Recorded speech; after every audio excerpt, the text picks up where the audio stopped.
마침내 한국이 핵무장에 한 걸음 더 다가갔습니다.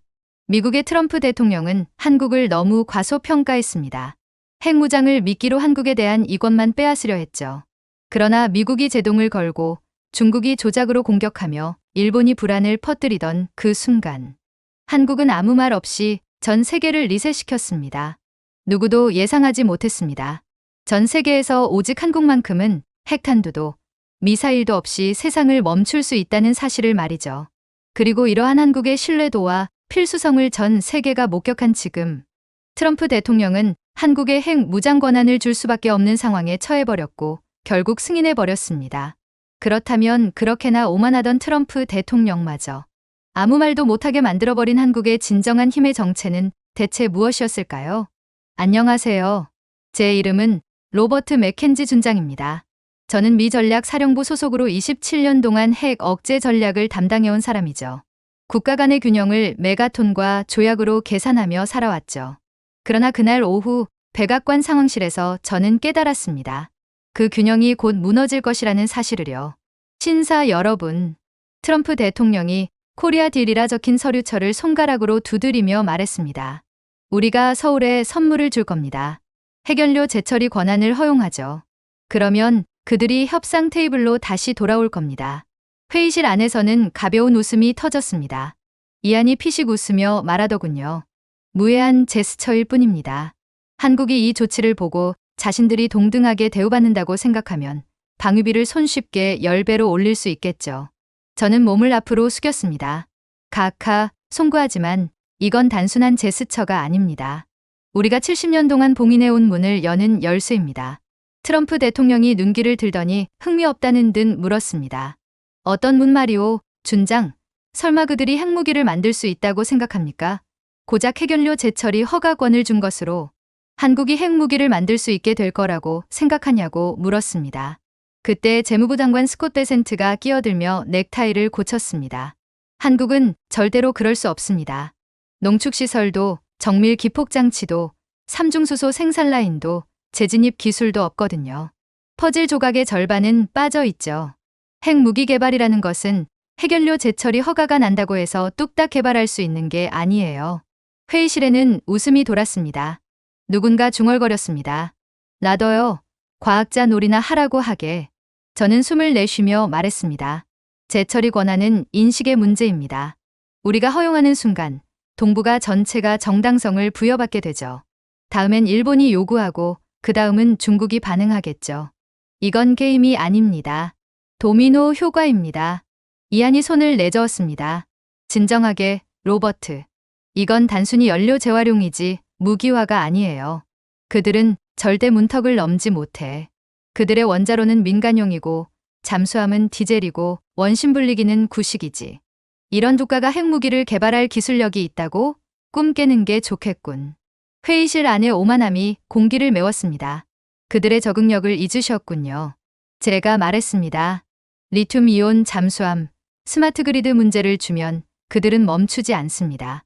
완성시킵니다. 한국의 역사를 보고도 느껴지는 바가 없나요? 그러자 트럼프 대통령이 눈썹을 치켜 올렸습니다. 좋소. 그럼 그 완벽한 기술력으로 방위비를 더 완벽히 낼 수 있겠군. 웃음소리가 다시 터졌습니다. 저는 입을 다물었습니다. 형광등이 깜박이는 소리만 들렸어요. 이건 전략이 아니었습니다. 쇼였습니다.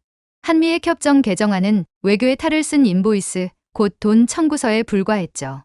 트럼프 대통령은 세금을 남발하는 정책을 사용하며 미국인 유권자들의 민심을 돌렸고 그로 인해 펑크가 난 막대한 세수 부족을 한국의 돈을 뜯어내며 채우려고 하는 거였습니다. 마침내 트럼프가 서류를 덮었어요. 서울로 가세요, 준장. 동맹 안정성 평가단을 지휘하세요. 한국의 연구소를 점검하고 그들의 기술력이 뛰어나든 아니든 보고서에는 준비되지 않았다고 쓰면 됩니다. 간단한 임무예요. 아무튼 한국은 핵 무기를 개발할 능력 따위는 없을 테니 이건 아무런 문제가 없어요. 보고서에 한국의 기술력이 우려 수준이라고 적게 된다면 미국 유권자들이 한국 핵연료 재처리에 대한 반발을 할 게 분명하니 보고서에는 무조건 한국의 기술력 수준이 형편없다고 작성해야 합니다. 저는 잠시 망설였습니다. 만약 그들이 실제로 준비되어 있다고 해도요? 그가 미소 지었습니다. 그럼 현실을 고치면 되겠네요. 자네도 전에 해봤지 않습니까?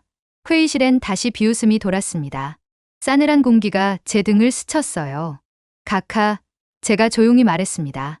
이건 판도라의 상자입니다. 트럼프가 자리에서 일어나며 말했습니다. 아니요, 준장. 이건 시장입니다. 그들은 이걸 자립이라 부르겠지만 우리는 의존이라 부르죠. 그들은 우리의 우라늄, 우리의 서명, 우리의 보호를 계속 필요로 할 겁니다. 모두가 이익이지 않습니까? 한국은 보호를 얻고 미국은 돈을 얻는 것이죠. 저는 반박하고 싶었지만 이미 결정은 내려져 있었습니다. 제 임무 명령서에는 이렇게 적혀 있었어요. 대한민국 핵기확산 점검 임무전략사령부 파견, 회의실을 나서는 저를 이안이 따라왔습니다. 너무 심각하게 생각하지 말게, 로버트. 그가 시가에 불을 붙이며 말했습니다. 물론 한국은 화려한 장비를 보여줄 거야. 하지만 진짜로 위협적인 무기를 만들 기술은 없어. 아직도 클라이언트 국가일 뿐이지. 한국이 미국보다 나은 점은 단지 미국보다 와이파이가 더 빠를 뿐이야. 백악관을 나서자 가을바람이 불었습니다. 석양이 워싱턴 기념탑 뒤로 떨어지고 포토맥 강물 위로 반사된 빛이 갈라진 균열처럼 보였어요. 베센트의 말이 떠올랐습니다. 그는 기술적으로는 맞았습니다. 핵무기를 만들려면 단순히 재처리 기술만으로는 부족합니다. 고정밀 가공으로 플루토늄 구형을 만들어야 하고 고온 합금으로 폭발 케이스를 제작해야 하며 충격파 동기화 기술과 대기 재진입 기술까지 필요합니다. 즉흥적으로 할 수 있는 일이 아닙니다. 국가적 역량의 교향곡이죠. 그리고 우리는 한국이 그 교향곡을 연주할 수 없다고 믿었습니다. 미국의 데이터베이스에는 한국의 핵 관련 기술 수준이 프랑스, 일본보다 낮게 기록돼 있었습니다. 천재적이지만 제한적, 탁월하지만 관리받는 수준.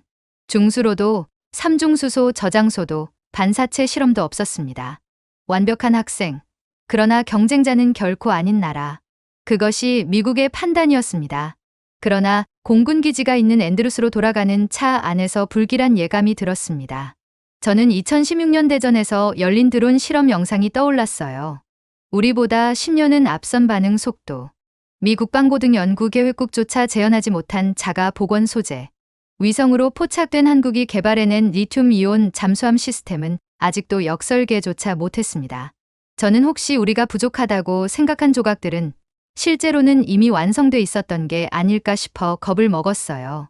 한국은 단지 민간 연구라는 이름 아래 조용히 숨기고 있을 뿐. 이미 모든 것을 준비해둔 채 미국의 핵 무장허가 발표만을 기다리고 있는 게 아닐까 걱정이 들었죠. 부관이 서류철을 내밀었습니다. 2시간 뒤 출발입니다, 준장님. 서울 일정이 승인되었습니다. 청와대가 목요일에 대기 중입니다. 저는 고개를 끄덕였지만 서류는 펼치지 않았어요. 진실은 문서 속이 아니라 태평양 건너 그들의 연구소 어딘가에 있을 겁니다. 트럼프의 말이 다시 귓가에 맴돌았습니다. 그들은 우리 없이는 아무것도 못해. 그가 맞을지도 모릅니다. 하지만 어쩌면 지난 70년 동안 우리는 조용히 기적을 만들어 온 나라를, 그리고 그 침묵 속의 힘을 과소평가해 온 건지도 모르겠습니다. 비행기가 활주로를 떠나 오를 때 워싱턴의 불빛이 구름 아래로 사라졌어요.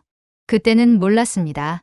제가 향하는 그 여정이 제군 정력을 끝내고 태평양의 힘의 균형을 완전히 바꿔놓을 거라는 사실을 말이죠.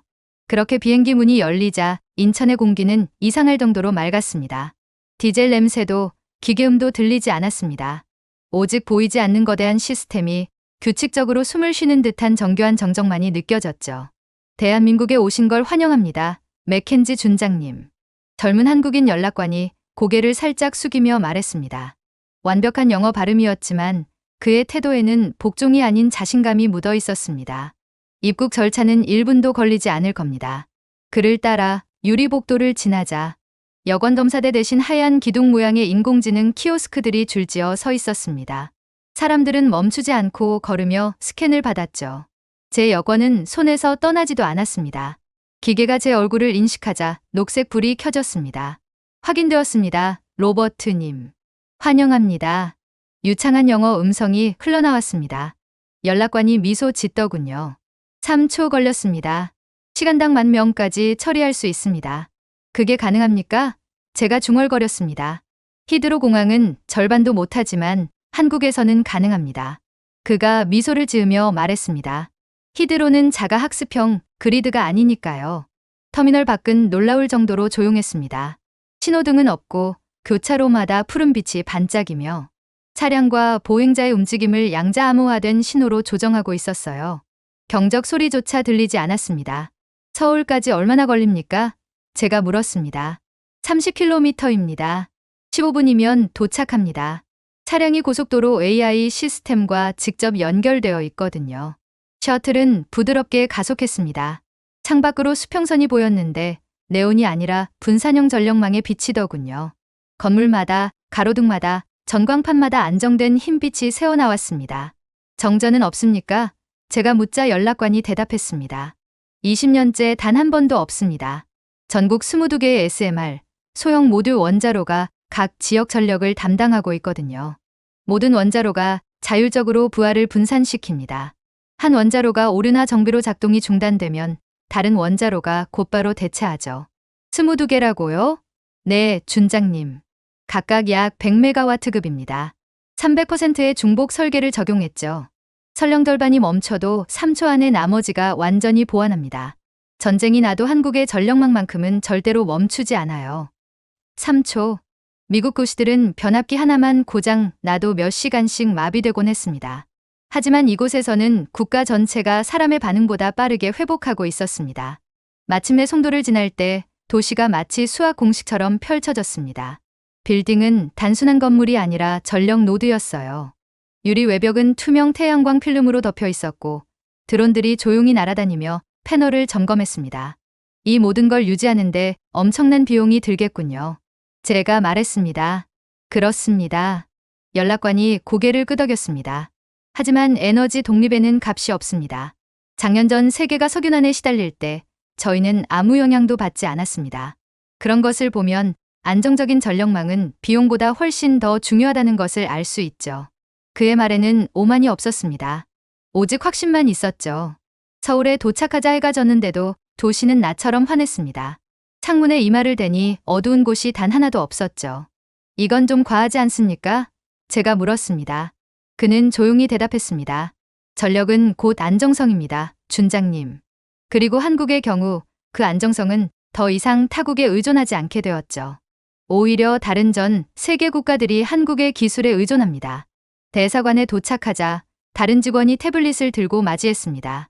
각하의 명으로 경주 에이펙 정상회의 참석이 확정되었습니다. 내일은 에너지부에서 귀하를 모실 겁니다. 저희 전력망의 가동률 99.9998%를 직접 보실 수 있을 겁니다. 세계 최초이자 유일하죠. 그건 실제 수치가 아닙니다. 제가 말하자 그는 태연히 답했습니다. 국제에너지기구의 공식 인증 수치입니다. 저희는 실제로 일본 규슈와 몽골 울란바토르 전력의 절반을 공급하고 있어요. 원자로 전력을 수출한다고요? 저희는 전력을 수출하는 게 아니라 안정성을 수출합니다. 그 말이 귓가에 오래 남았습니다. 대사관 주변엔 비상발전기가 없었어요. 그러나 한국인 직원들은 정전 걱정도 없이 커피를 마시며 웃고 있었죠. 그날 밤 호텔 창밖으로 한강 건너에 희미하게 빛나는 둥근 구조물들이 보였습니다. 투명, 보호막 아래 자리한 소형 원자로들, 도시의 일부처럼 자연스럽게 녹아 있었습니다. 이 모든 걸 20년 만에 만든 겁니까? 제가 물었습니다. 연락관이 잠시 생각하다가 미소 지었습니다. 아니요, 준장님. 30년 전에 만들었습니다.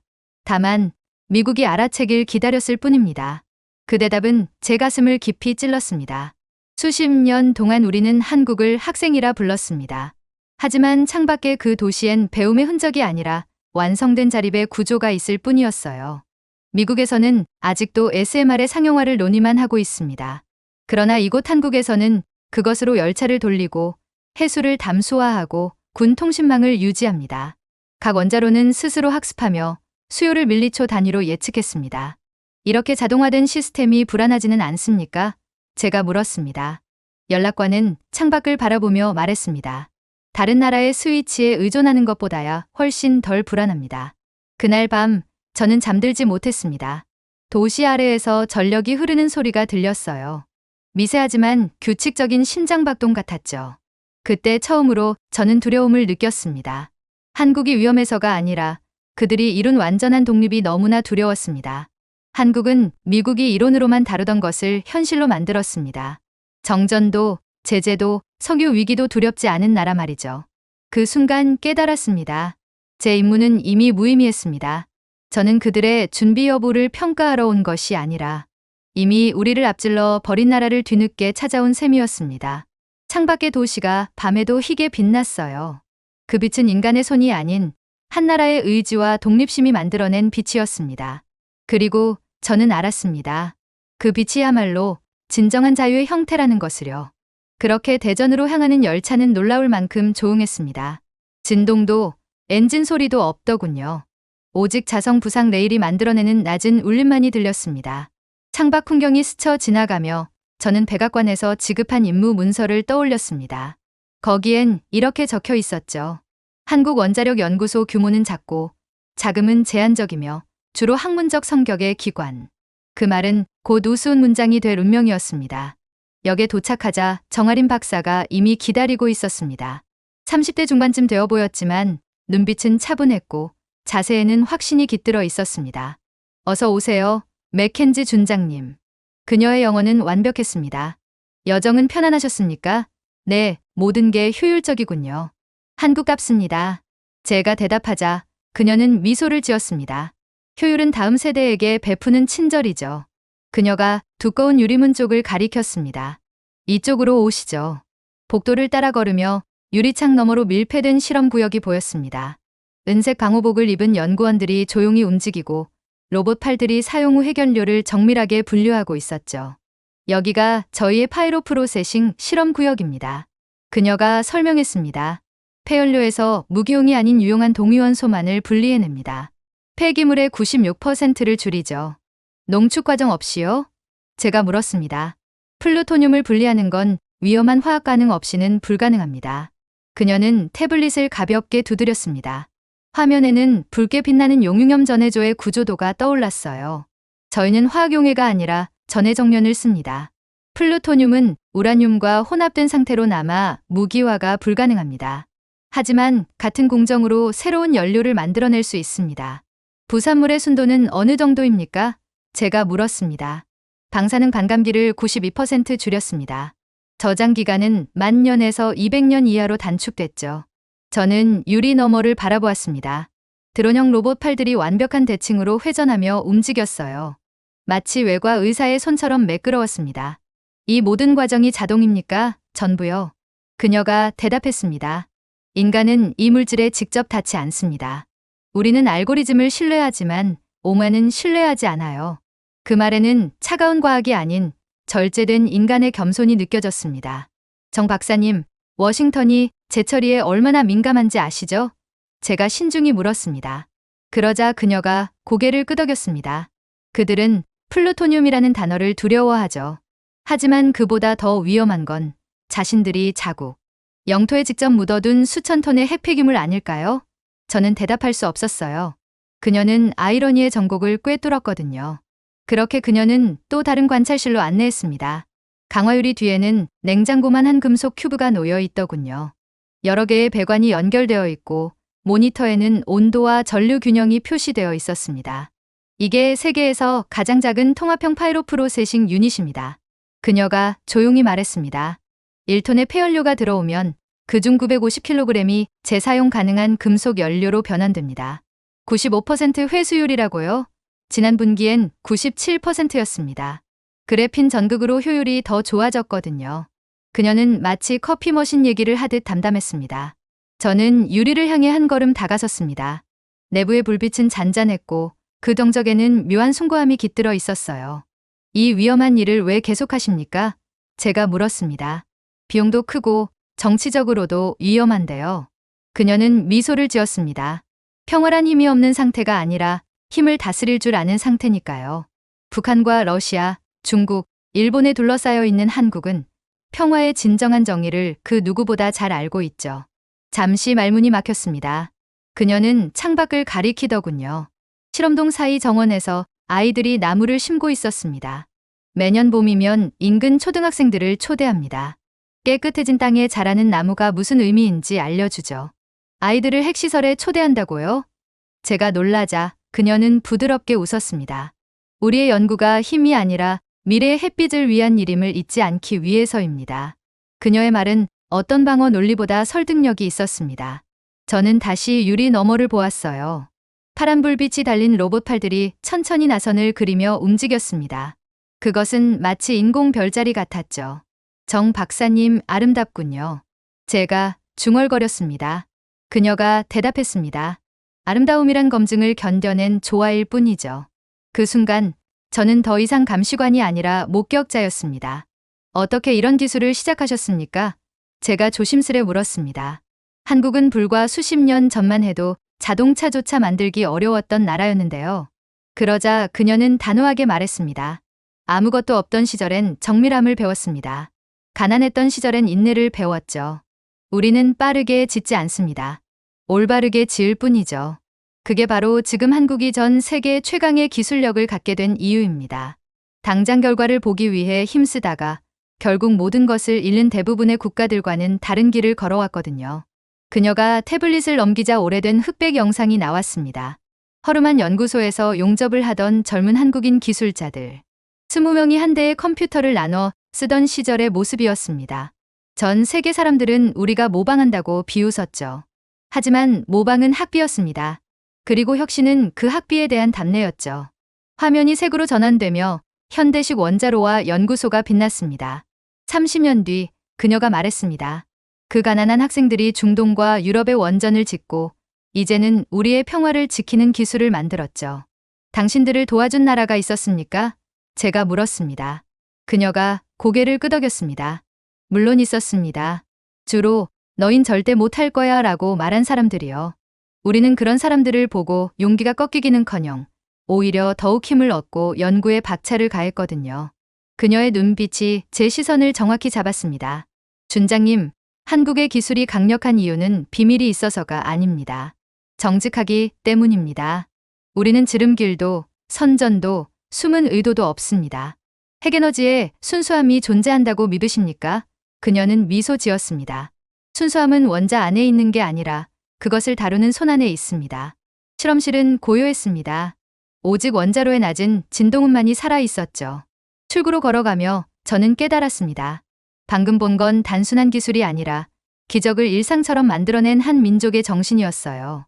미국은 속도와 규모, 비용으로 위대함을 측정하지만 한국은 그것을 정밀함과 겸손, 그리고 조용한 신념으로 바꾸어 놓았습니다.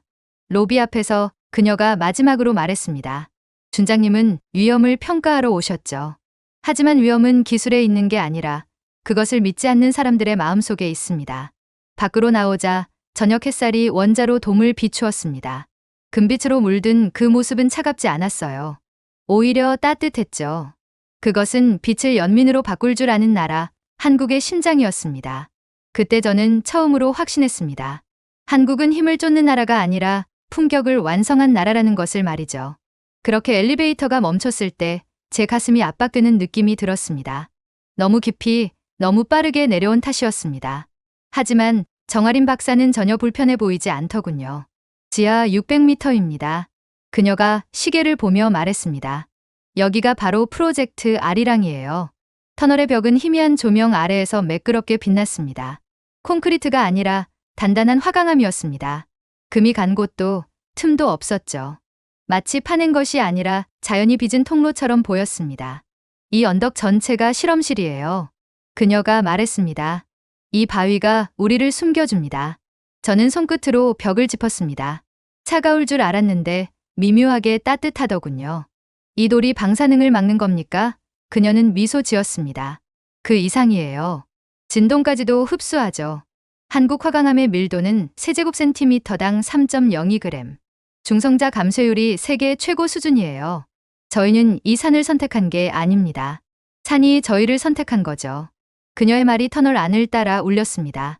얼마 후 비행기 경납고만 한 크기의 티타늄 문이 나타났습니다. 붉은 센서 패널이 깜빡였고 그녀가 손바닥을 대자 거대한 문이 금속성 숨소리를 내며 열렸어요. 문 너머엔 은빛 구체 하나가 고요히 서 있었습니다. 그 주위를 투명한 냉각수 파이프들이 감싸고 있었죠. 그것은 마치 심장을 감싼 동맥처럼 빛났습니다. 이게 바로 K 리액터 타입 제로입니다. 그녀가 낮은 목소리로 말했습니다. 저희의 첫 번째 핵융합 핵분열 복합로예요. 저는 굳어버렸습니다. 그게 가능하다고요? 이렇게 작은 코어로 핵융합을 안정화시키는 건. 정아린 박사가 조용히 웃었습니다. 벽이 반응 후의 일부라면 가능합니다. 이 화강암층이 자기장을 잡아줘요. 플라즈마가 흔들리지 않죠. 그럼 이 산 전체가 제가 말을 잇자 시스템의 일부예요. 그녀가 대신 말했습니다. 이 산은 숨을 쉽니다. 반응로와 함께요. 공기 속에는 낮고 부드러운 진동이 깔려 있었습니다. 살아있는 무언가의 맥박 같았어요. 그렇다면 출력은 얼마나 됩니까? 200메가와트 지속 출력, 효율은 98%입니다. 그녀가 말했습니다. 연료 제드뷰는 40년간 필요 없어요. 열은 지열 교환 시스템으로 방출됩니다. 폐기물은 기존 원자로의 1%도 안 되죠. 말도 안 되는 수치군요. 제가 중얼거리자 그녀는 태연하게 대답했습니다. 말도 안 되죠. 이걸 개발하기 위해 수십조를 쓰고 실패한 나라들이 있으니까요. 그녀가 모니터를 켰습니다. 화면에는 비교 데이터가 표시되어 있었습니다. 미국은 헬리오스 프로젝트에 600억 달러를 쏟아부었죠. 그러나 여전히 작동하는 건 없습니다. 프로젝트 실패죠. 러시아의 노바야 콤플렉스는 2개의 고리형 자기장이 녹아내렸어요. 하지만 우리는 이걸 20억 달러 이하로 완성했습니다. 저는 숫자를 보고 숨을 삼켰습니다. 연료 효율, 안정성, 잉여율 회수율, 모든 지표가 기존 핵기술을 압도하고 있었거든요. 결국 돌로 핵융합을 안정화시켰다는 말입니까? 우리 땅을 믿은 결과죠. 그녀가 조용히 답했습니다. 한국에는 사막도 석유도 없어요. 하지만 그보다 귀한 게 있죠. 인류보다 오래된 화강암 지층, 자연이 만든 완벽한 실험실이요. 전 세계에서 한국밖에 없는 것입니다. 저는 반투명한 유리관 속의 푸른 플라즈마를 바라봤습니다. 아름답군요. 그녀가 미소 지었습니다. 세상은 폭발해서 힘을 찾지만 우리는 인내해서 찾습니다. 이걸 얼마나 숨겨온 겁니까? 31년입니다. 그녀는 망설임 없이 대답했습니다. 세계가 에너지 위기로 흔들리던 시절, 우리는 이걸 시작했죠. 모두가 비웃었습니다. 에너지를 수입하는 나라가 에너지를 재정해야 한다고? 하지만 그들의 비웃음이 우리에게 최고의 보호막이 됐어요. 아무도 우리를 의심하지 않고 과소평가했거든요. 그렇다면 왜 공개하지 않았습니까? 이건 인류 역사를 바꿀 기술인데요. 그녀의 시선이 제 눈을 깊이 꿰뚫었습니다. 공개하는 순간 누군가는 빼앗으려 들었겠죠. 통로 끝의 전망대에 다다르자 거대한 지하 공간이 펼쳐졌습니다. 수백 명의 기술자들이 조용히 일하고 있었어요. 그들의 움직임에는 군대보다 더 정확한 질서가 있었습니다. 이건 단순한 에너지 발전소가 아닙니다. 그녀가 말했습니다. 이건 방패예요. 이 모델을 전국 도시마다 배치하면 탄소 배출을 90% 줄이고 영구적으로 전력 자립이 가능합니다. 영구적으로요? 네. 연료는 리튬과 붕소입니다. 값싸고 풍부하죠. 우라늄도 수입 계약도 아무것도 필요 없습니다. 완전한 독립입니다. 그 단어가 공기 중에서 울렸습니다. 독립. 각 K리액터는 500만 가구를 감당합니다. 열기만 있으면 동아시아 전체의 화석 연료를 대체하죠. 그녀는 덧붙였습니다. 그래서 조용히 가는 겁니다. 세상은 작은 나라가 리더가 되는 걸 원치 않거든요. 저는 고개를 끄덕였습니다. 당신들은 지질학적 한계를 전략 자산으로 바꾼 셈이군요. 그녀가 미소 지었습니다. 한국의 지각은 아시아에서 가장 두껍습니다. 수천만 년의 압력 속에서 형성된 완벽한 방패층이죠. 8.0 규모의 지진에도 이 지하실은 흔들리지 않습니다. 그건 우리만의 천혜의 조건이에요. 왜 이름이 프로젝트 아리랑입니까? 그녀의 눈빛이 잠시 부드러워졌습니다. 아리랑은 우리에겐 슬픔이자 자존심입니다. 수십 년 동안 우리는 따라가라는 말을 들었습니다. 그래서 노래했어요. 세상이 그 노래에 귀 기울이는 동안 우리는 미래를 지하에서 만들고 있었어요. 그 순간 말이 나오지 않았습니다. 반응로의 낮은 진동이 공간을 채웠습니다. 워싱턴의 혼란과 불안을 떠올리며 저는 깨달았어요. 이곳의 에너지는 소음이 아니라 심장박동이었습니다. 한국은 얼마나 앞서 있는 겁니까? 제가 물었습니다. 20년, 어쩌면 30년. 그녀가 대답했습니다. 모방이 불가능할 만큼요. 세계는 아직 핵융합이 가능한가를 논의하지만 우리는 얼마나 조용히 공개해야 하나를 논의합니다. 이게 바로 허세가 전혀 없는 한국의 가장 큰 무서움이죠. 저는 숨을 고르며 말했습니다. 이 사실이 세상에 알려지면 에너지 패권은 끝날 겁니다. 그녀는 고요히 웃더군요. 그렇다면 평화가 스스로의 값을 치를 시간이 오겠죠. 마지막으로 저는 은빛 구체를 바라봤습니다. 그 안에는 폭력적인 불길이 아니라 지구의 맥박처럼 잔잔히 빛나는 푸른 생명이 있었습니다. 한국은 단순히 원자로를 만든 게 아니었습니다.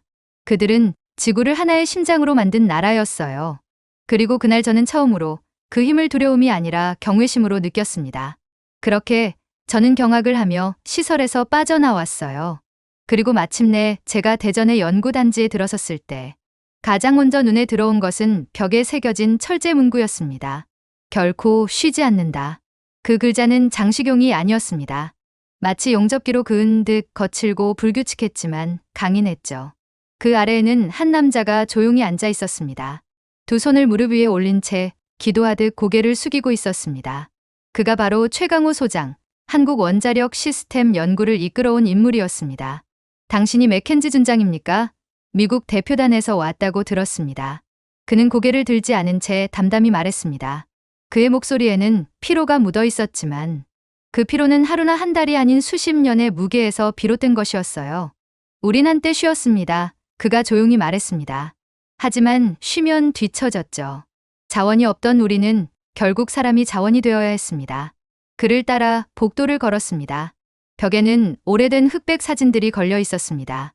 기름때 묻은 실험복을 입은 남자들, 낡은 냉각 탱크 앞에서 웃고 있는 젊은 연구원들. 1983년 최 소장이 손가락으로 한 사진을 가리켰습니다. 우리의 첫 냉각 루프를 만든 해입니다.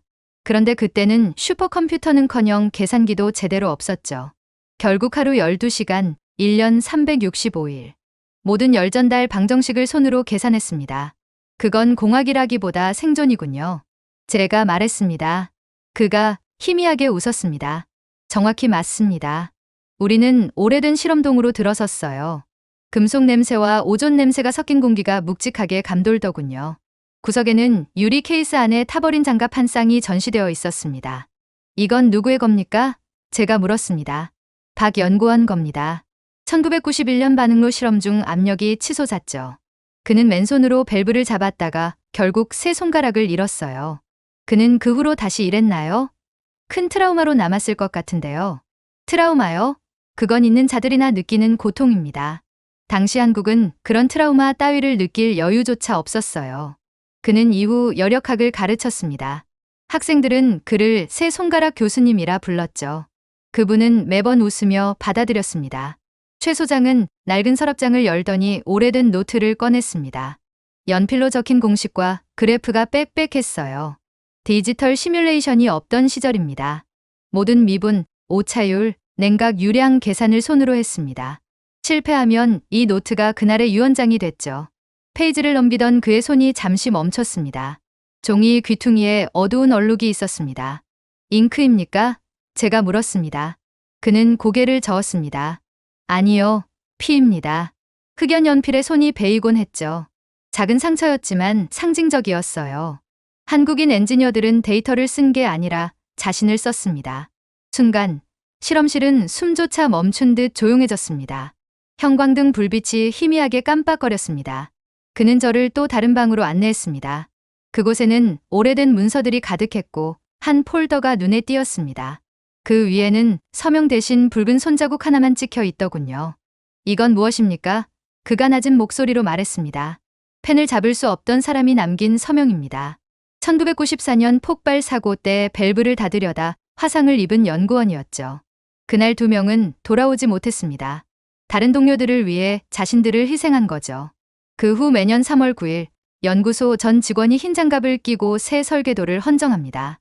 우리의 실수가 희생이 되고 희생이 다음 세대의 안전이 되죠. 현재 한국은 원자력 분야에서 세계 최강국으로 발돋움했습니다. 그러나 이건 그냥 얻어걸린 게 아니에요. 우리가 기존의 원자력 강국들을 초월하는 데까지는 몸을 아끼지 않는 희생이 있었거든요. 그는 잠시 손을 들었습니다. 손바닥엔 오래된 화상 자국이 남아 있었어요. 이 손은 불에 탔지만 나라를 식혔습니다. 저는 아무 말도 할 수 없었습니다. 워싱턴에서 원자력은 정치였지만 이곳에서는 사람의 역사였거든요. 최 소장이 모니터를 켰습니다. 화면에는 최신 원자로 모델인 KA 하이퍼루프 코어가 나타났습니다. 이건 불타버린 손들이 남긴 아이입니다. 그는 수치를 확대했습니다. 99.8%의 열변환 효율, 30년 무고장 냉각 안정성, 0.5초 이내 자동 정지 시스템. 이 숫자 하나하나가 지금은 세상에 없는 누군가가 썼던 식입니다. 고통으로 완벽을 만든 거군요. 제가 말했습니다. 그는 고개를 저었습니다. 아니요, 완벽이 아닙니다. 계속됨입니다. 한 손이 멈추면 다른 손이 펜을 이어잡는 것. 그것이 우리가 존재하는 방식이죠. 그는 한 장의 사진을 제게 건넸습니다. 젊은 한국인 연구원들이 낡은 프로토타입을 둘러싸고 웃고 있었습니다. 그들은 전 세계로부터 한국은 반응로 물리학을 절대로 이해할 수 없을 거라 들어왔습니다. 하지만 아무도 반박하지 않았어요. 그냥 남았죠. 밤낮 없이 더위 속에서 추위 속에서. 그리고 어떤 이들은 다시 집으로 돌아오지 못했습니다. 왜 멈추지 않았습니까? 제가 물었습니다. 그가 제 눈을 똑바로 바라보았습니다. 나라를 멈추게 할 수는 없으니까요. 그들은 자신이 멈추면 누군가의 아이가 어둠 속에서 자랄 거라 믿었습니다. 그 말이 제 마음을 깊게 울렸습니다. 저는 자료에서 봤던 수치를 떠올렸어요. 한국의 원전은 국가 전력의 37%를 공급하며 가동률 99.97%, 40년단 대형 사고 0건을 기록하고 있는 세계 최고로 안정적인 기술적인 원전이었어요. 그리고 국제원자력기구는 그것을 통계적으로 불가능한 안정성이라 불렀습니다. 하지만 이곳에 서 있는 순간 저는 알 수 있었습니다. 그건 불가능이 아니라 대가가 따랐던 결과였습니다. 피로, 화상으로, 그리고 믿음으로 쓰인 결과였죠. 저는 연두구 밖으로 나서며 밤하늘을 올려다봤습니다. 그리고 곧 깨달았죠.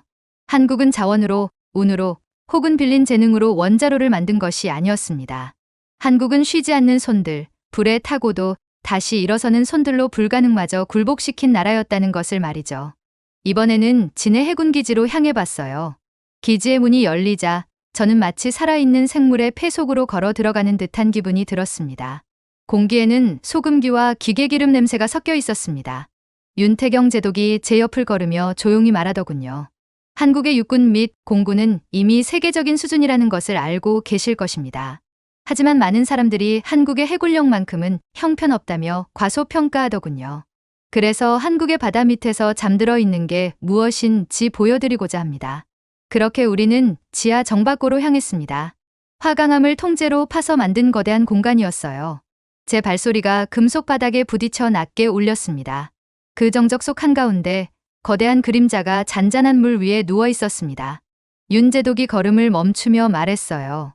대한급 잠수함입니다. 4,500톤 급의 조용한 도전이죠. 멀리서 봐도 그 존재감은 압도적이었습니다. 함체는 새까맣게 빛을 삼키고 있었죠. 제가 놀란 듯 바라보자 윤 제독이 미소를 지으며 설명했습니다. 이건 단순한 도료가 아닙니다. 그래핀 기반의 나노 코팅이죠. 레이더와 소나파를 흡수합니다. 반사하지 않고 삼켜버립니다.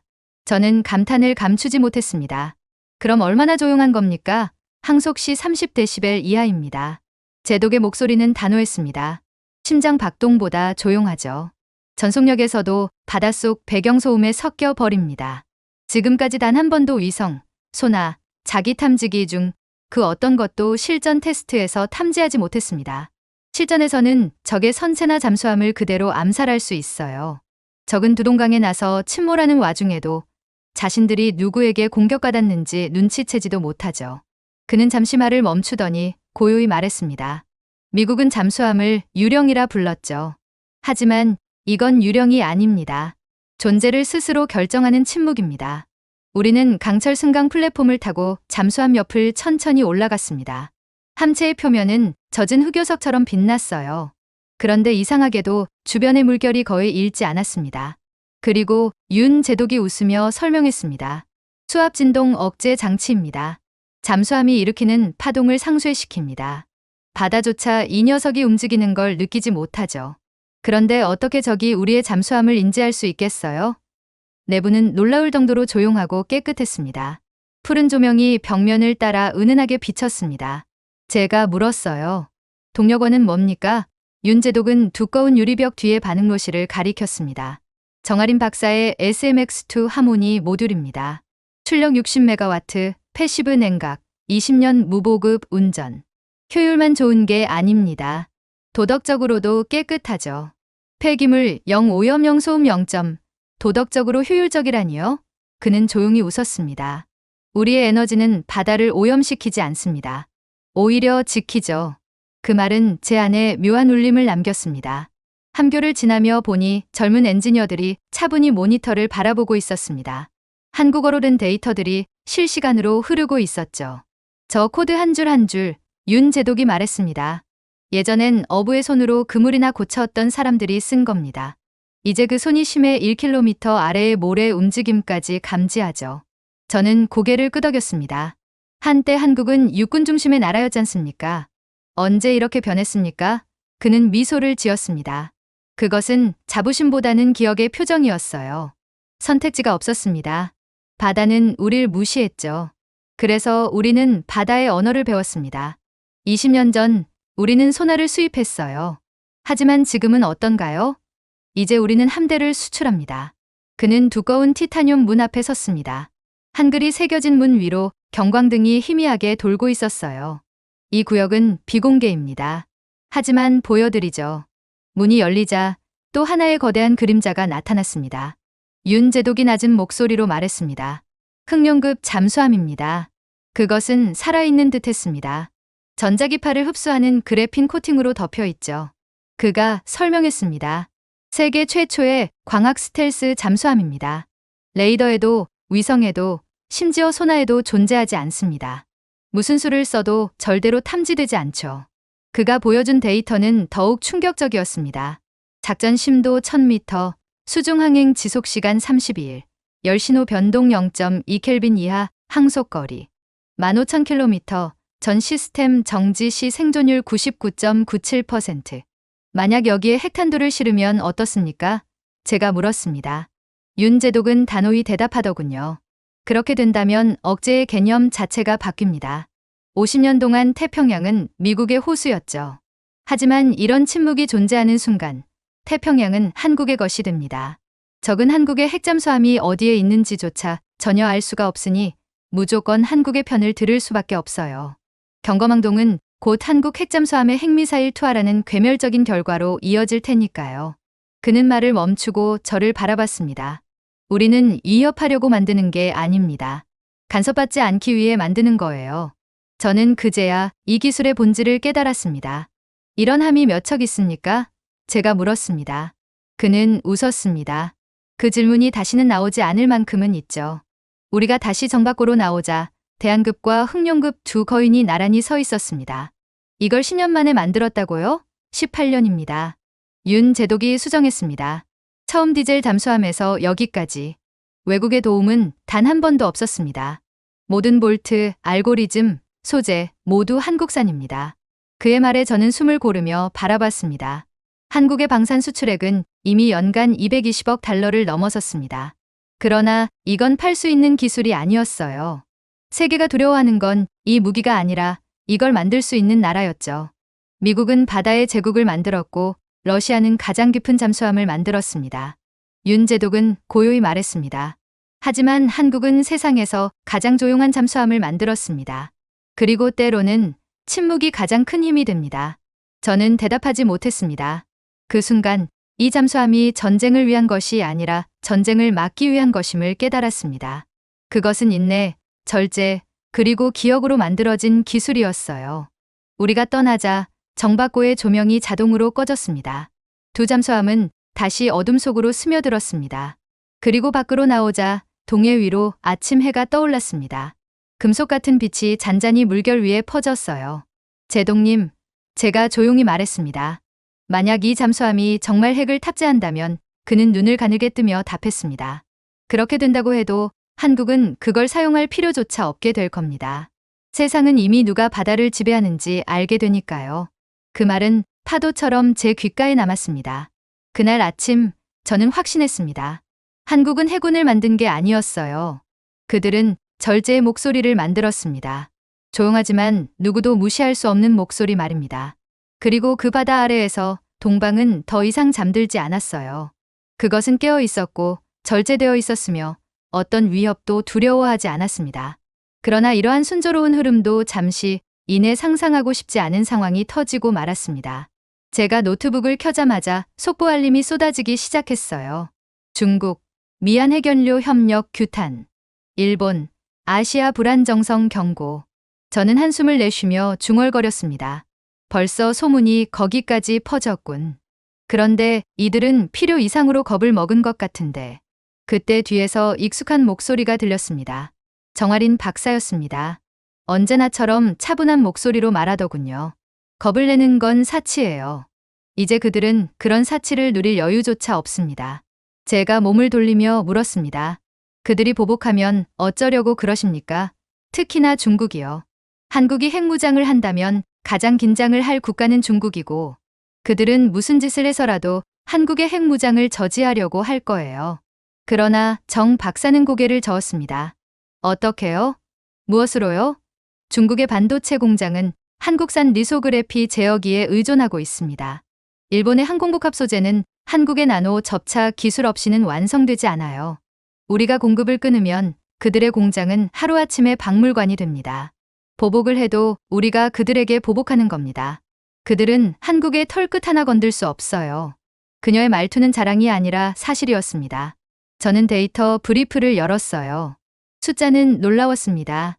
일본의 고밀도 배터리 생산의 38%가 한국의 양극재에 의존하고 있었고 중국의 양자위성 광학 시스템은 한국산 갈륨, 포토닉스를 사용해 교정되고 있었습니다. 수치는 이해하겠는데 제가 말했습니다. 일본과 중국이 정말 그렇게까지 의존하고 있었습니까? 정 박사는 그저 미소를 지었습니다. 한국은 지금도 꾸준히 발전하는 국가예요. 그러니 조금이라도 안심한 사이에 그대로 한국의 기술력에 의존하게 되는 거죠. 아무리 우리에게 수출을 하는 국가더라도 몇 년 후에는 그 관계가 역전되어 그들이 우리에게 수입을 하게 되는 경우도 많죠. 그때 문이 열리고 윤태경 제독이 들어왔습니다. 완벽히 달인 제복, 낮지만 단단한 목소리를 가졌습니다. 베이징이 또 성명을 냈습니다. 우리 원자로가 군사 목적이라고 주장하네요. 정 박사는 단호히 말했습니다. 그렇게 말하게 두세요. 그들이 사용하는 냉각 제어 밸브가 한국산이라는 사실은 알고 있을 테니까요. 그걸 끊으면 그들의 전력망 절반은 6개월 안에 정지됩니다. 윤 제독은 저를 보며 말했습니다. 중국은 우리의 침묵 위에서 체제를 세웠습니다. 이제 그 침묵이 깨질까 두려운 겁니다. 밖에서는 한국인 학생들과 시민들이 거리로 나와 독립은 평화다라는 구호를 외치고 있었습니다. 대학생 자원봉사자들은 에너지 파빌리온에서 외국 기자들에게 한국이 개발한 SMR의 안전성을 설명하고 있었죠. 이건 폭발해도 멈추는 원자로예요. 오염을 시키지도 않습니다. 그들의 목소리에는 두려움이 아니라 확신이 담겨 있었습니다. 저는 정 박사에게 속삭였어요. 그들은 자신들이 얼마나 강한지 알고 있을까요?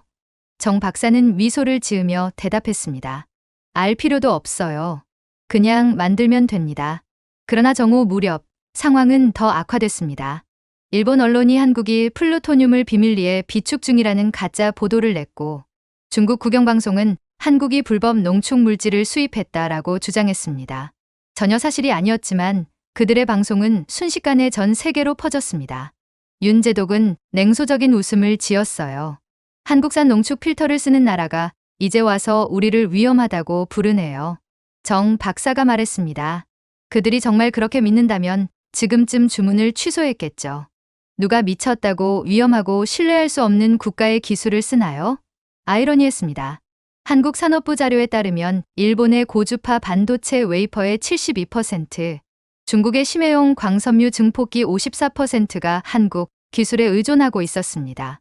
한국이 단 2주일만 수출을 중단한다면 도쿄의 위성 통신망은 멈추고 상하이의 양자 네트워크는 완전히 마비될 상황이었습니다.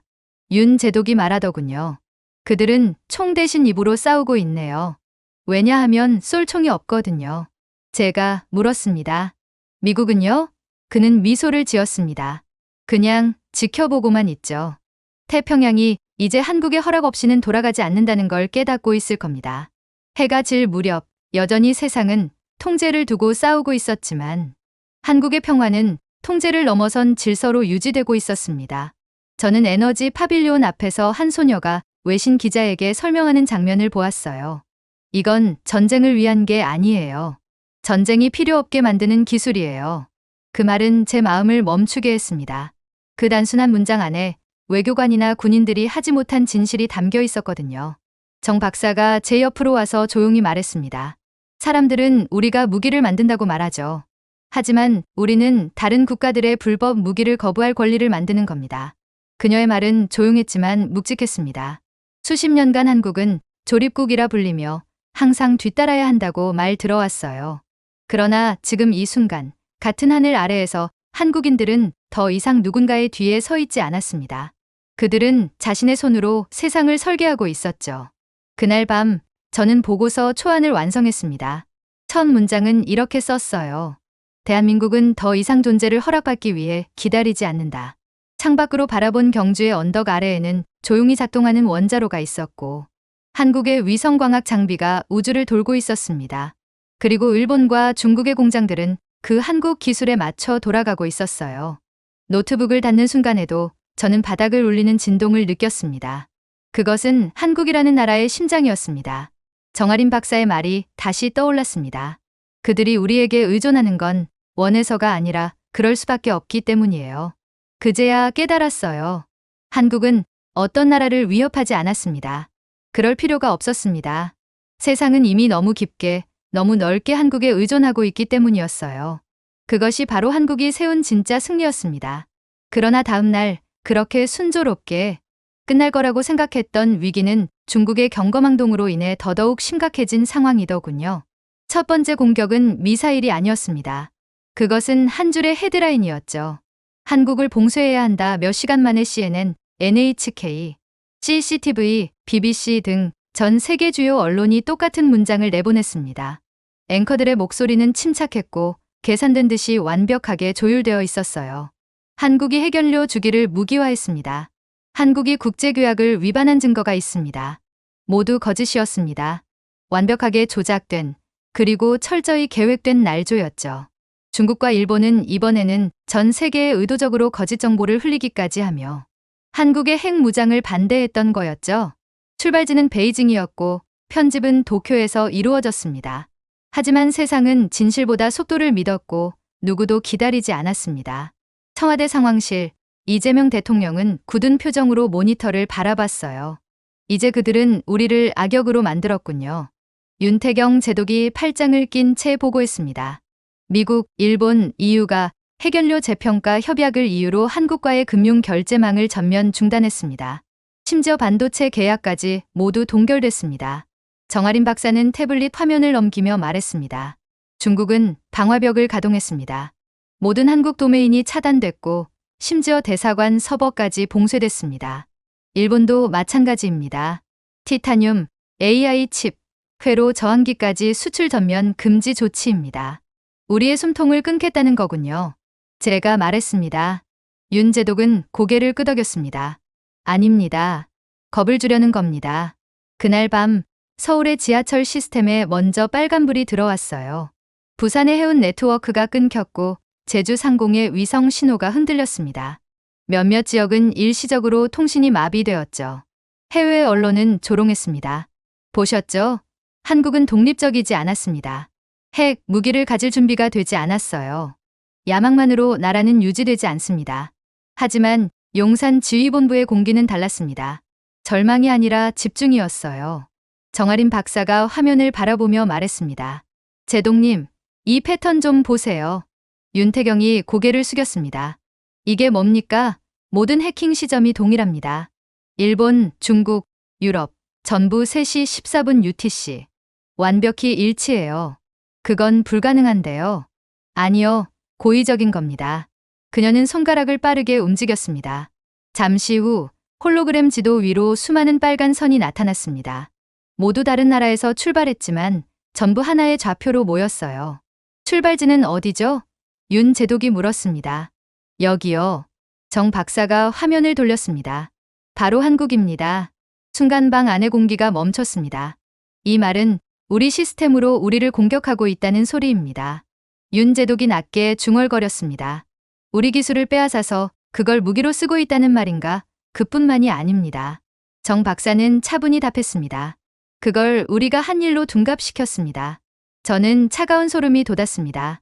그들이 언론에 공개한 한국의 핵실험 데이터, 그건 실제였습니다. 하지만 그것은 실험이 아니라 시뮬레이션 결과였죠. 한국이 개발한 안전 알고리즘의 테스트 데이터였습니다. 5년 전 우리가 중국의 원자로 안전 AI를 판매했을 때 그들이 복제했어요. 그 데이터를 조작해 마치 우리가 불법 실험을 한 것처럼 꾸몄습니다. 대통령이 깊은 한숨을 내쉬었습니다. 결국 인류의 안전을 지키기 위해 만든 기술이 우리의 족쇄가 되었군요. 해외 금융망은 무너지고 원화 가치는 폭락했습니다. 베이징은 한국의 오만이 끝났다라고 선언했고 도쿄는 무모한 나라에겐 교훈이 필요하다라고 보도했습니다. 그러나 새벽, 정아린 박사는 다시 지휘실로 뛰어들어왔습니다. 찾았습니다. 그녀의 눈은 피곤했지만 번뜩였어요. 중국이 제출한 데이터, 전부 실제 관측값이 아니라 AI 예측 모델이에요. 우리가 만든 하모니 내재 학습 데이터를 그대로 쓴 겁니다. 그럼 윤 제독이 말했습니다. 그들이 핵실험이라 주장한 증거는 우리의 연구 보고서입니다. 그녀는 모니터에 곡선을 띄웠습니다. 이건 실측치가 아니라 예측 곡선이에요. 우리 논문에만 존재하던 결과를 마치 폭발의 증거처럼 꾸민 겁니다. 몇 시간 후 한국과학기술원은 모든 원본 데이터를 공개했습니다. AI 학습 로그, 시간대, 모델 구조, 검증시까지 전부 투명하게 공개됐어요. 그리고 전 세계의 학자들이 분석에 참여했습니다. 스웨덴, 캐나다, 스위스. 결론은 하나였습니다. 중국의 증거는 조작된 AI 결과물이었다는 것이었죠. 하지만 중국은 사과하지 않았습니다. 오히려 한국을 데이터 조작국이라 비난했어요. 정아리는 피식 웃었습니다. 그들은 우리가 만든 수식을 그대로 베껴놓고 정작 그 수식을 이해하지도 못했어요. 이때 윤 제독은 조용히 명령했습니다. 전 세계의 우리 기술 흔적을 추적하라. 몇 시간 뒤 세계 곳곳의 서버에 경고창이 떴습니다. 무단 한국 AI 모듈이 탐지되었습니다. 미국의 군사연구소, 일본의 자동차 회사, 중국의 원자력 단지까지 전부 한국 기술에 의존하고 있었습니다. 공격이 아니었습니다. 그것은 진실의 공개일 뿐이었죠. 그리고 세계가 깨달았습니다.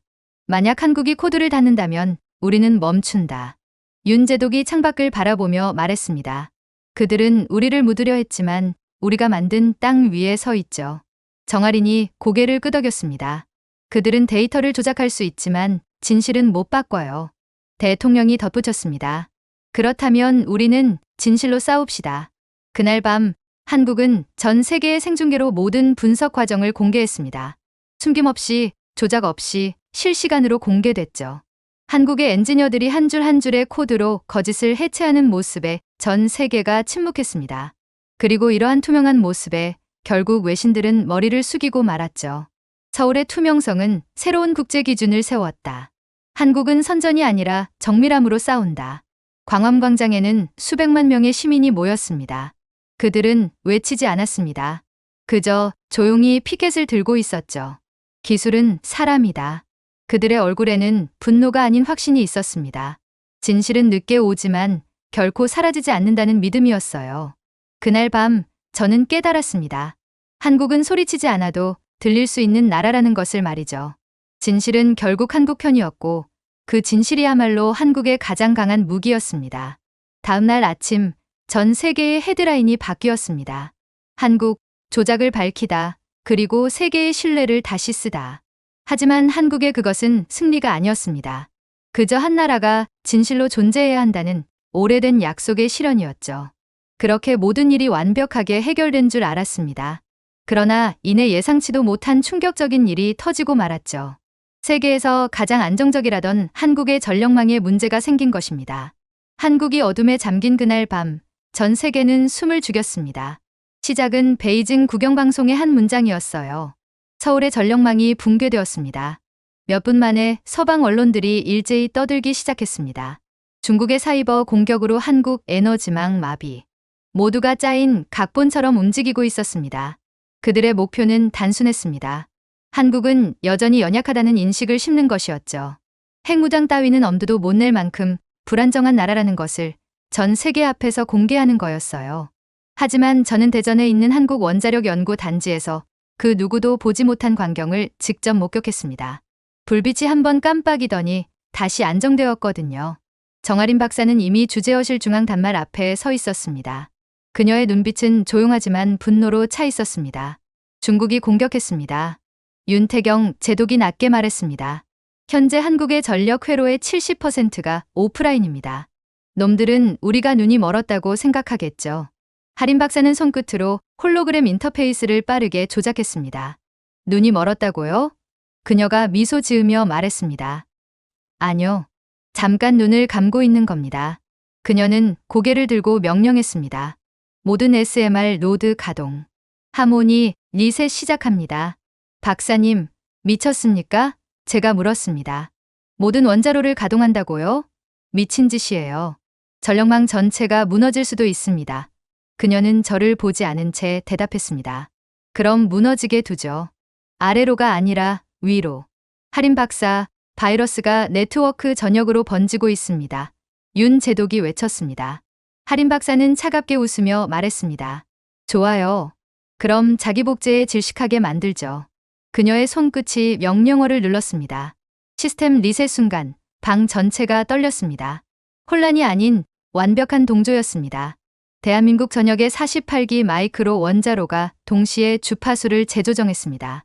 대리함 지층 아래에 묻힌 광섬유망이 빛을 내뿜었고 도시마다 서로를 향해 에너지를 흘려보냈어요. 14분간 모든 도시, 서울, 부산, 광주, 대구가 침묵했습니다. 그리고 그 다음 빛이 돌아왔습니다. 거리의 가로등이 다시 켜졌고 KTX 열차가 멈춘 지점에서 출발했습니다. 병원의 인공호흡기들은 단 1초의 데이터 손실도 없이 복원되었습니다. 반면 베이징의 감시센터에서는 혼란이 벌어졌어요. 그들의 바이러스가 거꾸로 자신들의 위성을 잘못된 좌표로 돌려보내고 있었던 것입니다. 중국의 지도 위에는 서울 데이터 없음이라는 메시지가 찍혀 있었어요. 전력망 안정화 완료, 기술자가 외쳤습니다. 99.6% 동기화 성공입니다. 하린 박사는 미소를 지었습니다. 그리고 윤 제독이 물었죠. 이제 어떻게 하죠? 그녀는 조용히 대답했습니다. 이제 한국을 건든 대가를 치를 차례죠. 그녀는 콘솔 하단에서 K네트워크 프로토콜을 실행했습니다. 그건 복수의 코드가 아니었습니다. 진실을 드러내는 명령이었죠. 한국 기술이 들어간 모든 시스템을 전 세계에서 탐지하는 프로토콜이었습니다. 몇 초 만에 전 세계 지도가 붉게 물들었어요. 64% 하린 박사가 속삭였습니다. 지구의 64%가 우리 기술 위에서 돌아가고 있네요. 런던의 은행 서버, 미국 애리조나의 군사용 드론, 아프리카 상공의 통신위성, 심지어 중국의 발전소까지 모두 한국산 반도체를 심장으로 달고 있었습니다. 그러면 윤 제독이 말했습니다. 우리 공격한 도구들이 네, 전부 우리 기술이죠. 할인이 마무리했습니다. 그럼 그들에게 기억을 되돌려줄까요? 그녀는 한 줄의 명령어를 입력했습니다. 리셋. 처음엔 아무 일도 없었습니다. 그리고 곧 세상이 멈췄죠. 베이징의 방공 시스템이 멈췄고 상하이의 자동항만이 조용히 정지했습니다. 선전의 산업 드론들이 일제히 하강하며 순순히 착륙하는 새떼처럼 바닥에 내려앉았습니다. 중국인민해방군 사이버 지휘본부의 메인 스크린이 꺼졌습니다. 그리고 한 줄의 문장이 떠올랐죠. 한국에 의해 시스템이 안정화되었습니다. 이젠 정적이 중국에 온 세상을 뒤덮었습니다. 세계 최대의 방화벽이라 자부하던 중국의 네트워크가 이제는 스스로를 차단하고 있었습니다. 무역 알고리즘이 멈췄고 주식 거래가 중단되었어요. 세상을 통제한다고 믿던 나라가 이제는 자기 시스템조차 제어하지 못했습니다. 대전의 제어실은 환호로 가득 찼어요. 박사님, 베이징 전력망 완전 마비입니다. 상하이 항만도 정지했습니다. 하린은 냉정히 대답했습니다. 그들은 세상에 우리가 약하다고 증명하려 했죠. 이제 자기들 입으로 왜 전기조차 못 켜는지 설명해야겠네요. 전 세계의 말이죠. 윤 제독이 팔짱을 끼며 말했습니다. 우린 공격하지 않았습니다. 단지 누가 세상을 움직이는지를 상기시켜준 것뿐이죠. 하린 박사는 미소 지었습니다. 그리고 필요하다면 다시 멈출 수도 있다는 걸요. 저는 숨을 삼킨 제 모니터를 바라봤습니다. NHK가 속보를 내보냈어요. 중국 서버 마비, 한국전력 완전 복구. BBC는 이렇게 보도했습니다. 공격을 지배로 바꾼 국가. 그리고 CNN은 마침내 이렇게 말했습니다. 한국, 사이버 방어를 넘어 세계 질서를 재정의하다. 즉, 중국의 한국에 대한 공격은 오히려 한국은 모든 위기 상황에도 완벽하게 대응할 수 있는 준비되고 독립된 나라라는 것을 전 세계에 알림으로써 한국의 신뢰도만 높이는 결과를 이끌어냈던 것입니다. 그리고 자정이 지나자 세상은 완전히 달라져 있었어요. 중국의 항만은 멈췄고 수출 시스템은 한국의 인증키 없이는 재가동조차 불가능했습니다. 베이징의 선전선은 인터넷에서 사라졌습니다. 수십 년간 용이라 불리던 나라가 이제는 침묵의 구렁텅이에 빠져들었어요. 그 시각, 서울은 전보다 더 밝게 빛나고 있었습니다. 한국의 전력망은 완전 자율화되어 그 어떤 외부 해킹에도 뚫리지 않는 완전 독립형 구조로 전환되었습니다. 단 14분의 정전이 한국의 완전한 기술 독립을 증명한 것입니다. 할인이 저를 바라보며 말했습니다. 웃긴 일 아닌가요? 뭐가요? 그들은 우리가 신뢰받을 자격이 없다고 증명하려 했죠. 그런데 그들의 불이 꺼지는 순간 세상은 누가 불을 켜주는지 깨달았잖아요. 한국은 어떠한 광고비도 내지 않고 세계에서 가장 효과적인 광고를 한 셈이에요. 전 세계를 상대로 말이에요. 이러한 한국의 압도적인 결과 및 긍정 여론에 워싱턴은 즉시 협상 재개를 선언했고 일본은 모든 제재를 철회했습니다. 그리고 중국은 아무 말도 하지 않았습니다. 윤제독은 SMR 제어 화면을 바라보며 조용히 말했어요. 우린 전쟁을 하지 않았습니다. 단지 세상의 회로 차단기를 올렸을 뿐이죠. 하리는 미소 지으며 덧붙였습니다. 그리고 이제 그들은 함부로 손댈 생각조차 못하겠죠. 새벽, 서울의 하늘이 밝아올 때 저는 깨달았습니다. 한국은 단지 전력을 복구한 게 아니었습니다. 세상의 균형을 복원한 것이었죠. 그리고 이번만큼은 세상은 한국의 힘을 두려워하지 않았습니다. 오히려 세계의 빛을 가져다준 한국에 감사했어요. 그리고 다음 날 폭발은 소리 없이 시작되었습니다.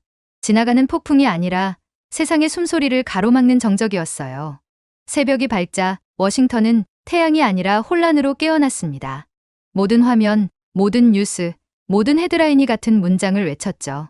맥켄지 보고서 드러난 한국의 숨겨진 실체. 오벌 오피스 안 트럼프 대통령의 목소리가 울렸습니다. 그 보고서는 승인되지 않았어. 누가 당신에게 그럴 권한을 줬지? 그랬습니다.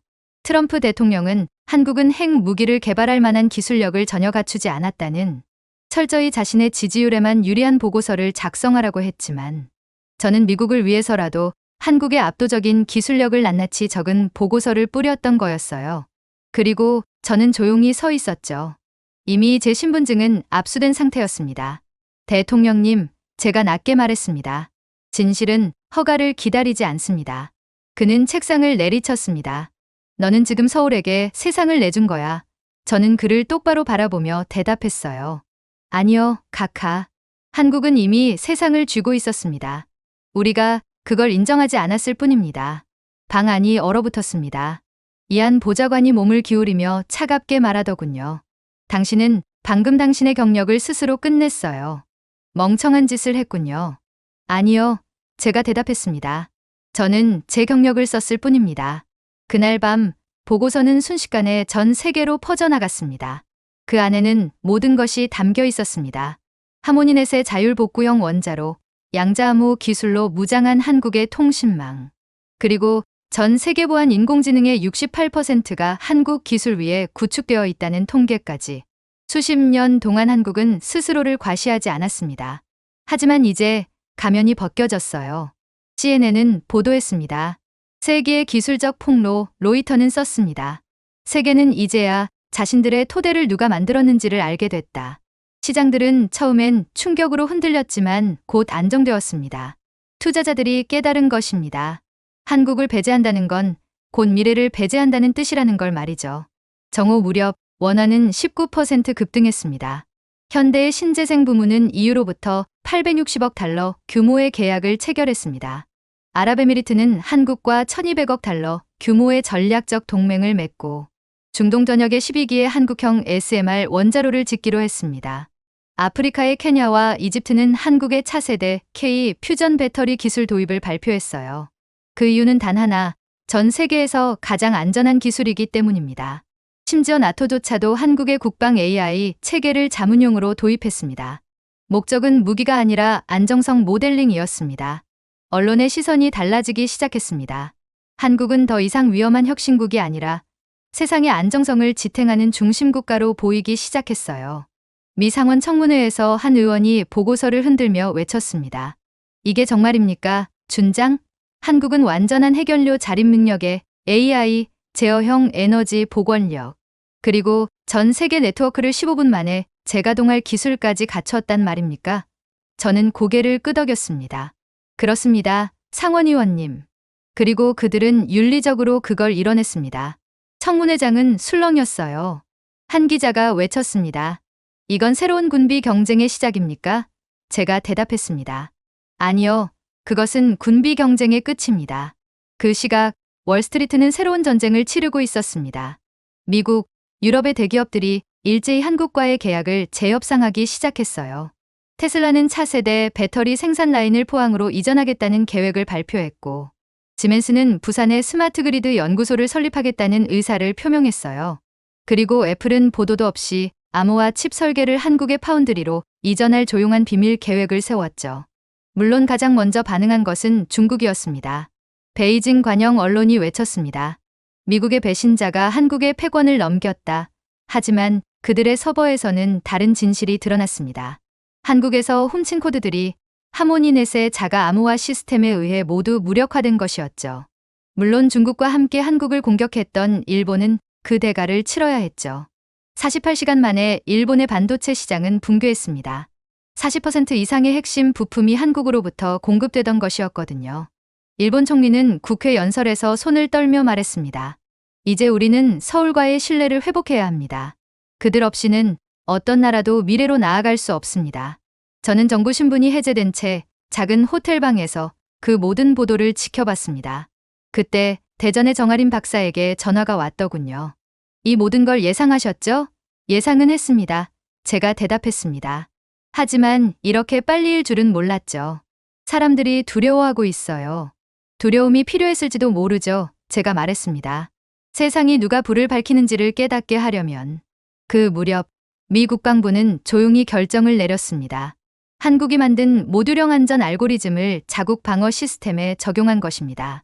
그렇게 밤이 되자 이안이 제게 다가와 말했습니다. 당신은 미국의 협상력을 망쳤어요. 저는 고개를 저었습니다. 아니요, 이안. 양심을 지킨 겁니다. 미국을 위해서라도 진실이 필요해요. 한국이 핵무장을 하는 것이 장기적으로는 미국에 훨씬 이익입니다. 이젠 한국이 우릴 위해 우산을 펼쳐줄 거거든요. 그는 씁쓸하게 웃었습니다. 역사가 당신을 기억할 거라 생각합니까? 그럴 겁니다. 제가 대답했습니다. 왜냐하면 이제 역사는 서울 쪽으로 기울고 있으니까요. 그 시각 서울의 스카이라인은 온 세상을 비추고 있었습니다. 한때 일존국이라 불리던 나라가 이제 필수국으로 불리고 있었어요. 일주일 만에 40개국이 한국과의 기술 협력 의사를 공식 표명했습니다. 단 5일 만에 1조 3천억 달러 규모의 자본이 한국으로 유입되었습니다. 한국의 에너지 수출은 3배로 증가했고, 국제원자력기구는 안전기준을 한국식 모델로 재정립하기로 합의했어요. 유엔에 제출된 최종 보고서의 마지막 문장은 이렇게 적혀 있었습니다. 대한민국은 기술적 우월성을 넘어 도덕적 성숙을 증명했다. 창밖으로 내려다본 세계의 도시 불빛은 한 줄로 이어진 네트워크처럼 반짝이고 있었습니다. 그 빛은 살아있었고 서로 연결되어 있었으며 그 모든 중심에는 하나의 나라가 있었습니다. 미국도 아니고 중국도 아니었습니다. 대한민국이었죠. 그리고 저는 그때 깨달았습니다. 진실은 대가가 따르지만 이번에는 그 대가가 세상을 밝히는 빛이 되었다는 것을 말이죠. 제가 준비해온 내용은 여기까지입니다. 끝까지 시청해주셔서 진심으로 감사드리며 여러분들의 구독과 좋아요, 알림 설정은 영상 제작에 큰 힘이 됩니다. 이상 세모튜브였습니다.